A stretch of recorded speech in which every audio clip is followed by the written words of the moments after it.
Praise God ay sa mga umaga sa at Panginoon sa Kristo galing ang bawat isa sa inyo mga kapatid. May panaginip ako mga kapatid. Nandito si Sister Tess. Kaya yung may panaginip kasi ako na sa panaginip ko parang may something sa tainga doon sa loob. Parang hindi ako mapakali, parang may nararamdaman ako makaiba sa loob ng tainga ko. Tapos yung dalihan ko, pinasok ko yung kamay ko, pinuha ko yung something na sa loob ng tainga. May something na nakuhakan ko na pinila kong kalakal. Mahaba na maitim. Maitim yung inalis ko na yung napitin ko dun sa loob ng sa loob ng ating tainga, mahaba siya na parang payat pa sa dito ko sa talimpinan ko, yung pinila ko na mahaba na maitim.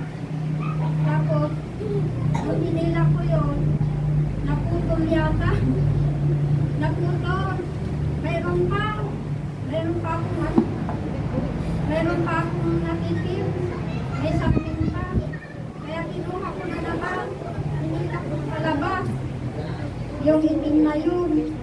Tapos nung naalis ko na lahat, nakaginhawa ako. Yun. Yun yung panaginip ko. Kaya si Sister Tess nandito, kaya gusto kong anong ibig sabihin. Yung panaginip. Pasensya na po kung hindi kami nagkagaya ng linggo, hindi kami nakakit kasi ang lakas ng ulan, tapos wala kami masakit dahil busy yung anak ko. Praise God. Yung sa tenga mo, sister, na pumasok, sinisimbolo yun ng hindi magagandang balita na naririnig mo. Huwag na natin sa Pilipinas, hindi yun. Dito lang sa church. Sa church natin, sa congregation natin. Kung may mga bad, minsan kasi may mga bad tayong naririnig. Huwag mong ipunin yun sa puso mo. Huwag mong papaniwalaan ka agad. Kung ano man po yung maaaring ito yung hindi pa nangyari o bad pa lang sa'yo or nangyari na rin. Pero kung ang sinasabi ko ng Panginoon sa'yo, huwag mong ihahayaang ipunin yung mga naririnig mong bad kung may mga nagsasalita man ng mga hindi magagandang bagay. Kaya mabuti na lang, tinanggal mo. Pero nung natanggal, sabihin, in-ignore mo. Pero mayroon pang natira. Hanggang sa, nung mayroon pang natira, pinanalangin mo sa Panginoon, hanggang sa natanggal na yon. Nakalaya ka sa masamang ihip ng mga salitang narinig mo. At hindi lang po yun, maaaring simbolo ka rin po sa mga ibang kapatid. At maging sa akin din, nangyayari din po yung talagang maraming bumubulong sa tenga, maraming naririnig tayo, nasa sa ating pagbabalance lang po yun.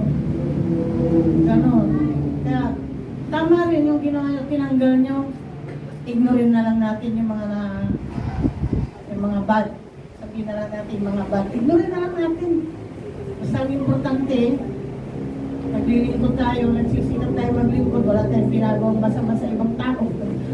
Yun lang po. Salamat naman sa Panginoon na tinanggal niyo po yun. Manatili po kayo sa ganon. Praise God. Mga balitang meron masakit talaga sa tayo ngayon. Kung Hayaan mo lang sa pahinga mo, ikaw ang ma-apektuhin. Ikaw ang kung may marinig tayong mga gayon, ano lang natin, pag-aamin lang natin, tanggalin natin sa, wag nating idiretso sa isip natin. Okay, yan lang. Ipaubayan na lang natin lahat sa Panginoon. Amen? Panginoon na bahala kung sino ang may mali, kung ano ang tama, kung ano ang dapat. Sa Diyos na pamahala sa mga. Amen? Purihin ang Panginoon. Para hindi na tayo mabigatan. Hayaan na natin sa Panginoon. Purihin ang Diyos. Sino ang susunod na bahagi sa mga nais magandang manawit? Stage.